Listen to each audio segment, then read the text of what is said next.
After 22 years of Eurovision, we've traveled to 17 cities in 13 countries, yet we have not visited a country as frequently as the United Kingdom, or Great Britain if you prefer that. Which is crazy because after the Brotherhood of Man won last year for the UK, that marked only their third victory. So based off of Eurovision tradition, this should be their third time hosting, when in fact that is half true. This is their third time hosting this decade. We've only gone to the UK after a British victory twice, but this marks their sixth, one, two, three, four, five, sixth time hosting the Grand Prix, which leads all countries, obviously. For our city, we've actually returned to London for the first time since 1968 at the Wembley Conference Centre, a building designed specifically for events, conferences, and the like, a first of its kind in the United Kingdom. The building no longer exists. We arrived there on the 7th of May. Wait, May? This contest hasn't been held no later than April since, well, the first one. Oh my goodness, since the first one? Whoa. Why? Well, that's a funny story. This Grand Prix was originally meant to be held in April 2nd to be precise, but then large-scale strikes erupted throughout Western Europe, as where the UK were concerned, that meant their cameramen and technicians were gone until they got better pay. This all started just minutes before airing A Song for Europe, which was on the 9th of March. So audiences in Great Britain had to just listen to the show. These strikes lasted for about a month, which put ESC in jeopardy. NOS, the broadcaster for the Netherlands, were approached to substitute, but they wanted to keep their money, so no. The BBC considered moving it to the BBC Television Centre, where the strikes couldn't affect them, but they never got the permission, so no again. Eventually, the strikes were resolved, and the resolution was that Eurovision would be held in May. Because of the short notice, this means that this is the first contest since 1973 to not have postcards. But I'll come back to that later, because I haven't even talked about who's here anyway. We actually stayed at the same number of countries this time, as 18 broadcasters joined us in London. Just not the same 18. Sweden returned, as their concerns about finances were alleviated last year, but that means they took the spot of Yugoslavia. Too many bad results in a row, and just like that, they would be gone for the rest of the 70s. We were actually set for 19 countries this year, as we would have had our first African nation to join Eurovision in Tunisia, represented by the ERTT, but they withdrew. Why? Well, it's a bit difficult to find a concrete answer, but all signs point towards a certain other non-European country. You would think that with all of this contest would be a step back, but in a lot of ways, for better and for worse, this is a nice continuation from the last 4 contests. Camera shots were dynamic, the stage looks fantastic, I love the arch. And the host of the night, Angela Rippon, that's how you say it, Angela Rippon, was a great choice for the event. Her backstory is fascinating. This contest is low-key an all-timer. Oh yes, since there are no postcards this year, that means the transitions are just audience shots. You say hello, and you know it's love. It's nice to be in love again. That old familiar feeling when. Now the Swarbrigs were a duo of brothers Tommy Swarbrig, and John James, Jimmy Swarbrig, plus Nicola Kerr and Alma Carroll. Those were the plus 2. They would actually have their own TV show in Ireland, but they would only be performers until 1980. And that's all I got. They participated in ESC in 1975. They do a lot better this time than last time. In fact, they believe that they would have done even better this time. But at the time there was a fishery war going on, and some of the other countries involved in that did not give them any votes.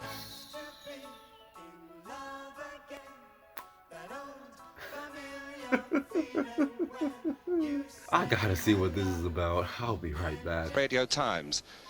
Well, now it's Monaco. Song number 2 on the list. The song is called La Petite Française, the Little French Girl, written by 3 Frenchmen, Jean Albertini, Paul de Sainville, and Paul Toussaint. The singer is Michel Thor, and she's also French. and a protégé of the late Maurice Chevalier. Je n'aime pas la nuit et dans les magazines, je ne lis pas ma vie, c'est presque original. Une petite Française née en Provence, quand elle avait 15 ans, vint à Paris. Miss Tour, like with the Swarbrigs, was an encore act, with her first appearance coming in 1966 for Luxembourg. She got that first chance due to her background in winning song contests, as she won her first one at 15, singing an Edith Piaf song. Edith Piaf is someone I could have easily talked about more here, as of course she sings? For herself, and several French, not necessarily from France, singers at ESC were inspired by her. I only have so much time, so excuse me while I figure out a way to make another ABBA/Beatles reference. Oh yeah, I like this song a lot. That's 2 in a row for Monaco. It's not my favorite song like last time though, but we'll get there when we get there. Well, now for Austria. Well, we've been warned that anything could happen from this group, Schmetterlinge, and they've had quite a bit of publicity through their political outbursts during performances.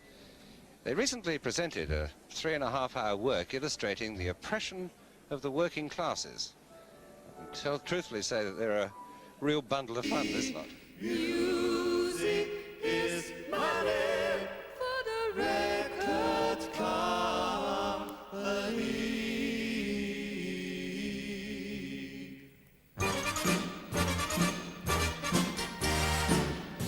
This entry is quite fitting considering the current trend, 70s, of fighting exploitation in the entertainment world. The strikes this year, and the music industry in the last couple of years. But nobody who talks about this song talks about that.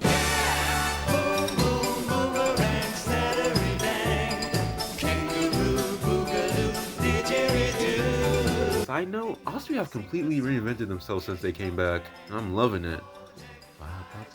The Times Eurovision chart, you'll know that Germany are singing song number 6. And on the bookmaker chart, they're a 5-to-1 bet. This, however, is an international setup. The lyricist, Michael Kunz, was born in Prague, Czechoslovakia. The composer, Sylvester Live, is a Hungarian, born in Yugoslavia. And the group, Silver Convention, consists of a German and 2 Americans. And to cap it all, as you'll see in a minute, they have an English musical director.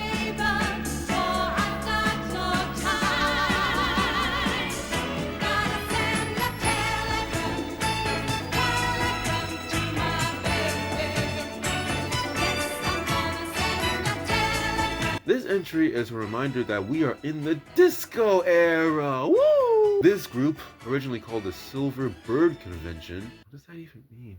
Was conceived by 2 songwriters/producers, one being born in Yugoslavia, so there's your Balkan reference, and had a couple of hits, even won a Grammy in '76, for Fly Robin Fly, a song made from 6 words. Now, the song is admittedly pretty catchy, and the costumes are pretty sweet, like cotton candy sweet, and they were pre-contest favorites. But a major detail about this song is that it's in English. Oh, I should probably explain. After last year, where half the field sang, at least partly, in English, only 5 out of the 18 participants did that this year. And honestly, that number should have been a bit smaller. I'll get to that reason shortly. But did you know that there was such a thing as COD Wars? And no, not like COD like Call of Duty, COD like the fish COD. Apparently during the 1900s, there was a series of confrontations between Iceland and the United Kingdom over fishing rights in the North Atlantic. And yes, wars with an S, because there were 3 of them.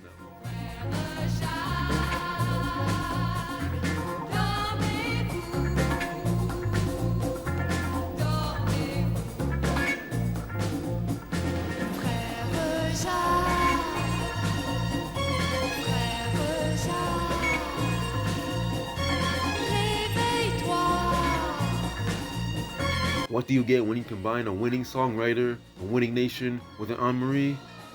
16th. This song is based off a nursery rhyme. I think that's all I have to say for that. The United Kingdom entry now. which, as we all know, or should know by now anyway, is Rock Bottom, which Lindsay DePaul and Mike Moran wrote over a dinner table, would you believe? And there's really no answer to that. Lindsay's original intention was to be a concert pianist, but her success in pop has brought her 2 Ivor Novello Awards, a nomination for Top Female Performer, and the Variety Club's Women of the Year title. Mike Moran, an established member of the Blue Mink, has played piano for Shirley Bassey, Johnny Mathis, Stevie Wonder, Charles Aznavour, and Dusty Springfield.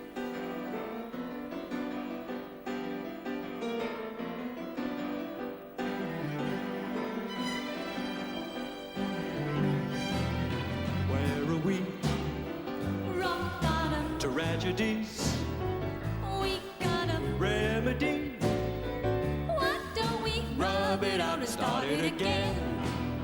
This was a song that won the Auditory Song for Europe for the United Kingdom. A song about the current economic and political state of the world. Oh my god. Well, to be fair, A, despite previous grovelings, I don't mind when songs talk about stuff like that, and B, this song is more about people solving problems when things get bad and not being pessimistic. Rock Bottom is probably the least showy UK entry since 1966, but this is among the UK songs I remember the most, mostly for that reason. It also helps that it is quite catchy. Every once in a while I find myself humming that tune, mainly when I find my favorite quality 4 item in the Binding of Isaac. Where are we?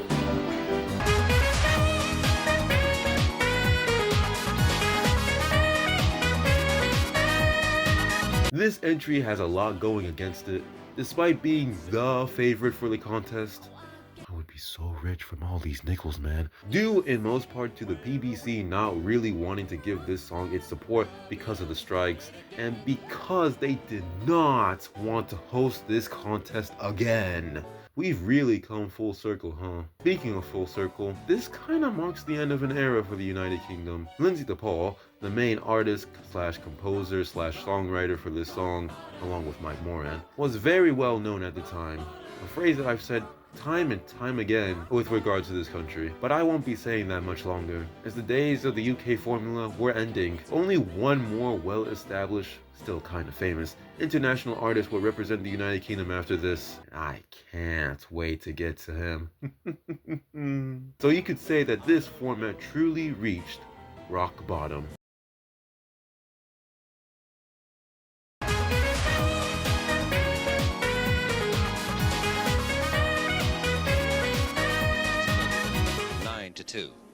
Well, now for Greece, and a strongly fancied song, fancied that is by the musicians, and much to their amazement, is quoted at 20-1. And they thought it was going to be quite a bit of competition for Mike and Lindsay. It's called Mathema Solfège, Musical Games. A 30-year-old woman wrote the lyric, by name Sevi Tiliakou. The composer is also the musical director for Greece. His name is George Hatzianasiosis. And he doesn't sign autographs easily.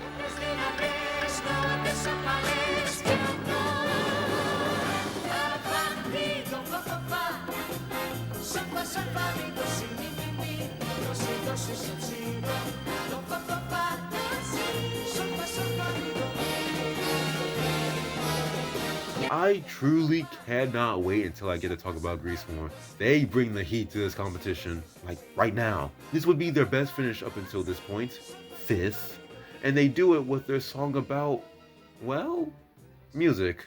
It's about music. Well, I mean, it's fun music.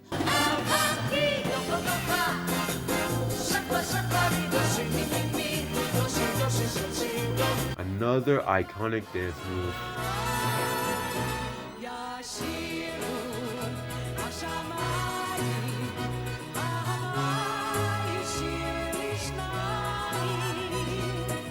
I truly cannot wait till I get to talk about Israel more.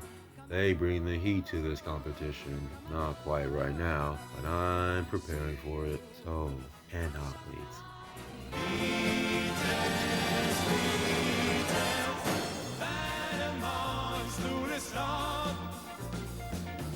Dang, I didn't even have to go through all that trouble. Sweden did my job for me.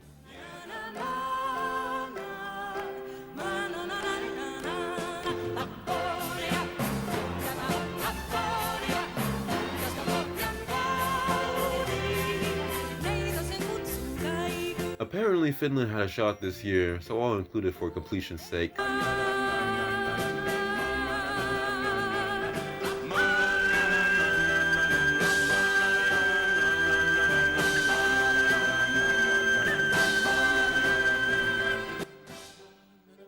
Well then. Now to Belgium, and a song that's already had a great success in the hit parade of Europe. It's a 4-to-1 favourite, according to one well-known bookmaker. And if it does win, it'll be the first time for Belgium, first time they've ever won. It's called A Million in 1, 2, 3. The group, Dream Express, comprised the three Meissen sisters, that's Bianca, Patricia and Stella, with Luc Schmetz. That's a gentleman singing with the three girls. They're highly professional, highly successful, and recently had a personal triumph at London's Talk of the Town.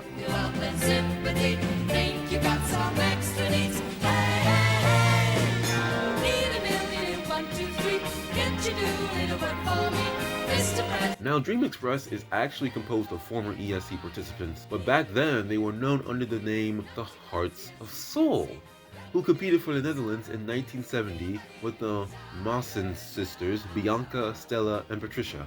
Well, after they added Belgian composer Luc Smets in 1975, they metamorphosed, and with this morph comes better music, because I don't know what Waterman was trying to be back then. That song notably came when Eurovision had the language rule enacted for its contest. The language rule, for those who do not know, basically restricted what language each country could sing in for their song at ESC. This rule came in order to keep diversity in this contest, aka not have 2 to 3 languages dominate. Well, for the last 5 years, that rule was lifted, and countries could sing in whatever their hearts desired. But after 1976, when half the entries were sung in English, the EBU decided, probably, that was enough, and basically brought the language rule back, like a month or 2 before the contest this year. So yeah, in addition to all the hoopla that happened, the language rule was snuck back in there. But if you were paying attention, you would notice that Germany and Belgium both sung in English. Why? Well, because the language rule was brought back after both those broadcasters selected their songs for ESC 1977, so they got a pass. The language rule coming back would be a big factor in what is going to happen in the next couple decades. And yes, I said decades. This will stick for a bit longer than the original. In fact, it would affect this contest right now. Well, last in debate, last but not least, are France, who've won this contest outright 3 times and once shared top position. The song is called L'Oiseau et l'Enfant, the bird and the child. I can't say this program isn't educational. The co-writers are Jean-Paul Carcat and Jo Grassi, both well known in their native country and indeed internationally. The singer Marie Myriam is Congolese born of French nationality, and like many of the artists on this show, has quite a good deal of experience in this type of contest. The song, 16-1. That's shared with Israel, which is also 16-1.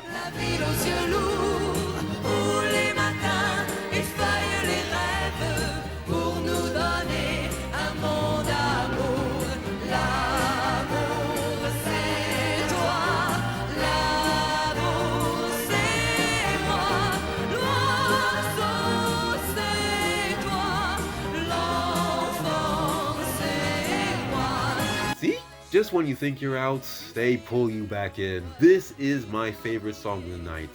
This is probably my favorite song of the 70s, but there's not much to say about it, or about 20-year-old Marie Myriam, the French singer out of Belgian Congo. What? The interval act doesn't exist. I mean, do you think that with all the strikes they would be able to get something together? So, instead, you get a montage of a dinner party between all the participants. Footage of this was going to be used as the makeshift postcards for each act, but then certain countries, Norway, or was it Finland? I can't actually remember, didn't like how their entries were being portrayed. So you get this instead, with some jazz. Sweet, sweet jazz. This voting sequence was a mess. In fact, I don't even know if I should show you the scores, because they're wrong. And had to be corrected after the fact, after like a day after the competition. So the scores you see here are just, yeah, they're not right. Yikes, they got a lot of things wrong so often. Some countries, they gave the same score to multiple countries. It was bad. Even the host's French abilities were just a little bit overstated. Even though all that mess occurred, it kind of hardly mattered. At least, this is the first year where you have the flags next to the countries on the board. But this scoring sequence, nevertheless, was intense. Finland, the United Kingdom, and France all took turns at the top of the leaderboard initially, but it was then starting to look like a UK rout, to the horror of the BBC. But then Greece's points came in, and all heck broke loose. And thank you. And I'm sorry, we have still a mistake on the scoreboard for Netherlands. It should be 7. Oh, yes, they must have all the points they can get. 7, yes. 7. Angela, here are the results of the Dutch jury. First of all, we think that Holland has 6 points up till now and not 5 points. You've given our jurors a problem here, I Yeah, think. we are counting here. You're counting, so are they. I'm sorry. Here are the results of the Greek jury. Netherlands, 2 points. Netherlands, 2 points. Pays-Bas, 2 points. The Netherlands only got 1 point. Austria, 4 points. Austria, 4 points. Autriche, 4 points. Austria only got 3 points. Point. United Kingdom, 1 point. United Kingdom, 1 point. Royaume-Uni, 1 point. The United Kingdom didn't get any points. Finland, 3 points.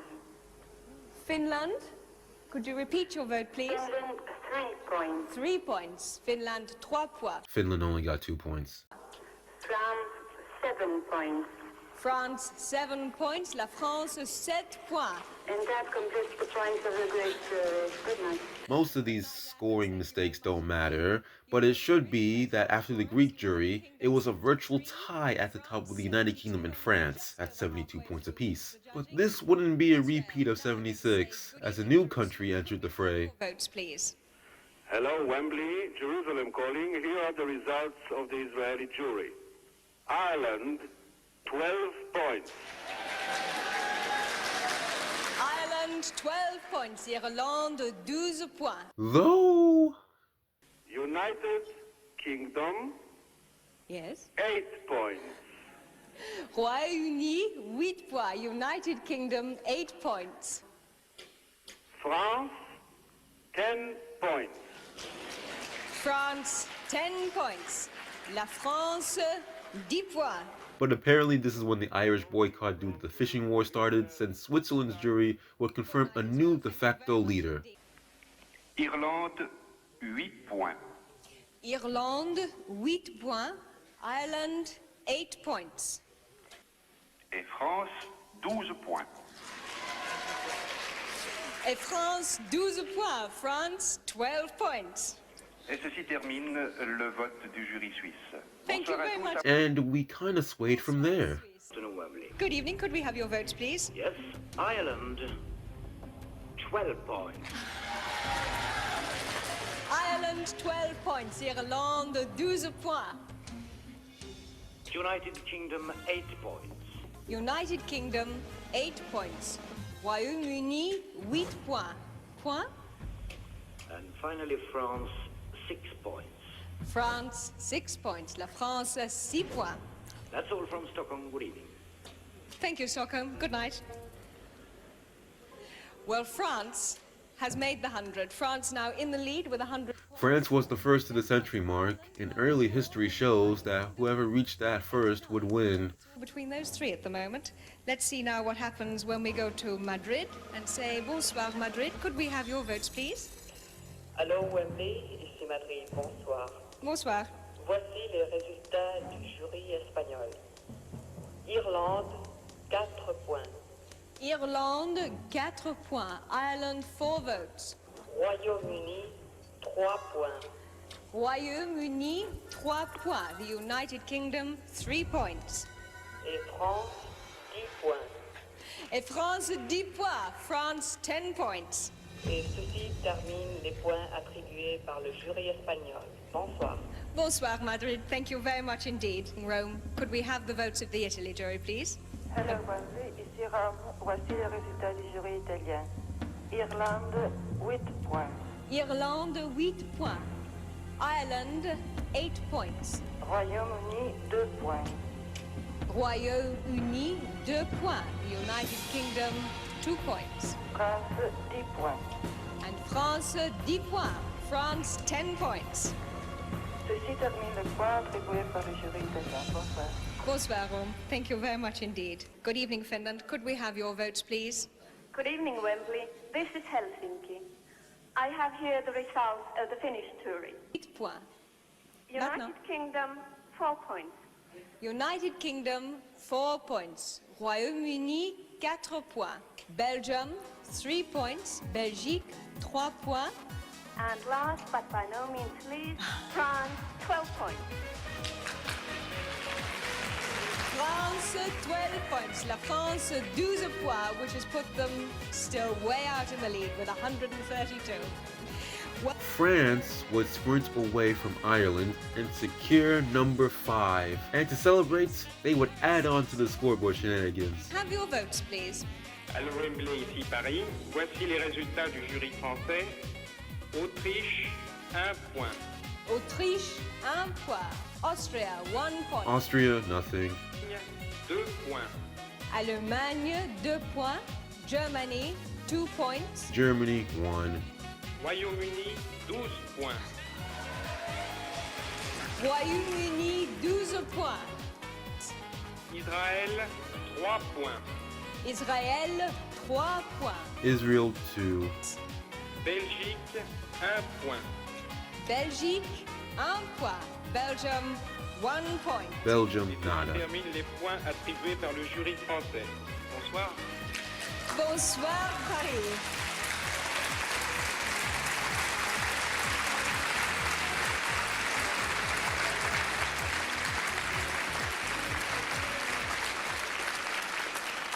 As one of our juries said, last but by no means least, ladies and gentlemen, the winner of the Eurovision Song Contest for 1977 is France.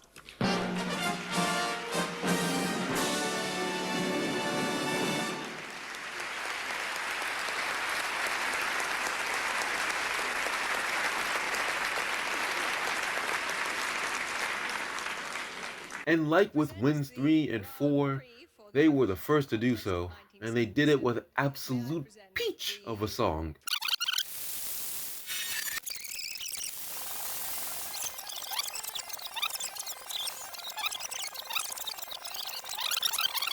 But there's not much to say about it, or about 20-year-old Mary Merriam, the French singer out of Belgian Congo. What? Bro, there's so much to say about this song. I mean, come on. The a cappella intro. Comme un enfant aux yeux de lumière qui voit passer au loin les oiseaux. Comme l'oiseau bleu survolant la terre, voit comme le monde est beau. The harmonies. Journée de vie où l'ombre se lève pour réveiller la ville aux yeux lourds. The absolute power of Miss Miriam. Et toi, l'amour c'est moi, l'oiseau c'est toi, l'enfant c'est moi. The fact that the ending word of one verse is the beginning word of the next, making the song flow so well.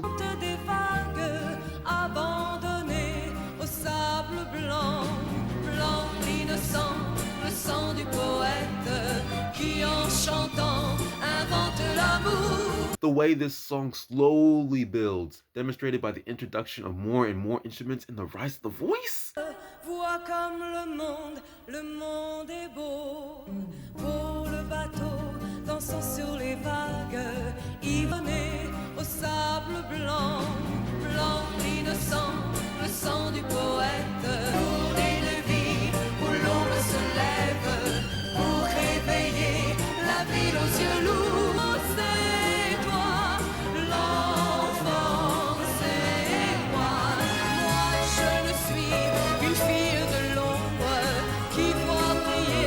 heartbeat drums that kick in before the second chorus. Un cœur d'enfant, comme un enfant aux yeux de lumière qui voit passer au loin les oiseaux. The way the song overall paints its picture of life so masterfully, I literally cannot get enough of this song. Like with Tu te reconnaîtras, with Anne-Marie, this song gives you chills. But not in the power ballad kind of way with Anne-Marie, but with the way the song just comes together, with each individual piece being laid out so methodically, keeping you engaged for the next parts. So, in short, it's so good! So based off of all that, this is my favorite song for France ever at ESC, though there is some stark competition. It combines all the elements of all other French songs that I kinda like into one grande chanson. C'est magnifique, no? What I'm trying to get at is that this is an all-time song. And it kinda represents an end to an era. You would think with the language rule coming back that the old birds would dominate. There's another reason why this song is remembered so fondly by French Euro fans.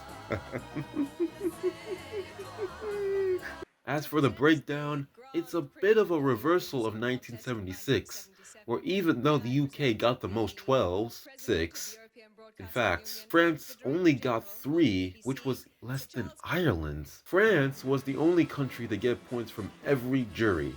So this time, consistency wins out.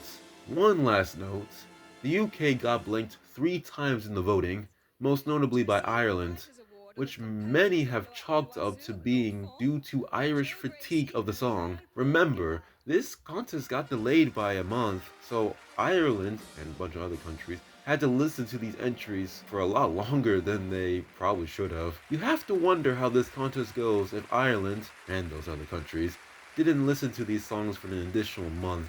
But, with that, this beautiful mess of a contest is complete. And while it has its flaws, this is an underrated ESC classic. And at least it's not 1978.